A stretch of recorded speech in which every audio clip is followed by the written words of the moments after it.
अनंत जीवन पाने के लिए क्या करें? और एक मनुष्य ने पास आकर उससे कहा, हे गुरु, मैं कौन सा भला काम करूं कि अनंत जीवन पाऊं? उसने उससे कहा, तुम मुझसे भलाई के विषय में क्यों पूछता है? भला तो एक ही है, पर यदि तू जीवन में प्रवेश करना चाहता है तो आज्ञाओं को माना कर। उसने उससे कहा, कौन सी आज्ञाएं?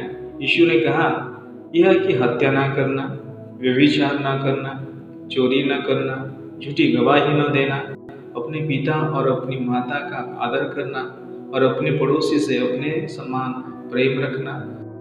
उस जवान ने उससे कहा, इन सब को तो मैंने माना है, अब मुझ में किस बात की कमी है? यीशु ने उससे कहा, यदि तू सिद्ध होना चाहता है तो जा, अपना सब कुछ बेचकर गरीबों को बांट दे और तुझे स्वर्ग में धन मिलेगा, और आकर मेरे पीछे हो ले। परंतु वह जवान यह बात सुन उदास होकर चला गया, क्योंकि वह बहुत धनी था। तब यीशु ने अपने चेलों से कहा, मैं तुमसे सच कहता हूँ कि धनवान का स्वर्ग के राज्य में प्रवेश करना कठिन है। फिर तुमसे कहता हूँ कि परमेश्वर के राज्य में धनवान के प्रवेश करने से ऊंट का सुई के नाके में से निकल जाना सहज है। यह सुनकर चेलों ने बहुत चकित होकर कहा, फिर किसका उद्धार हो सकता है?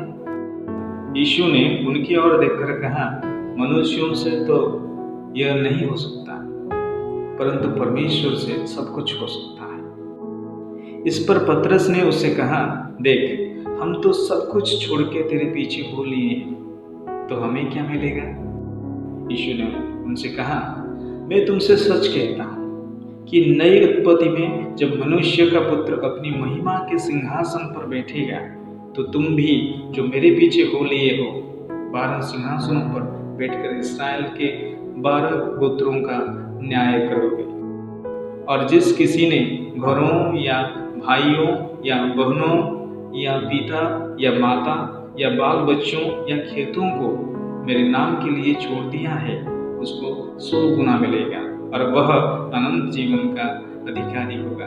परंतु वह सारे जो पहले हैं पिछले होंगे, और जो पिछले हैं पहले होंगे।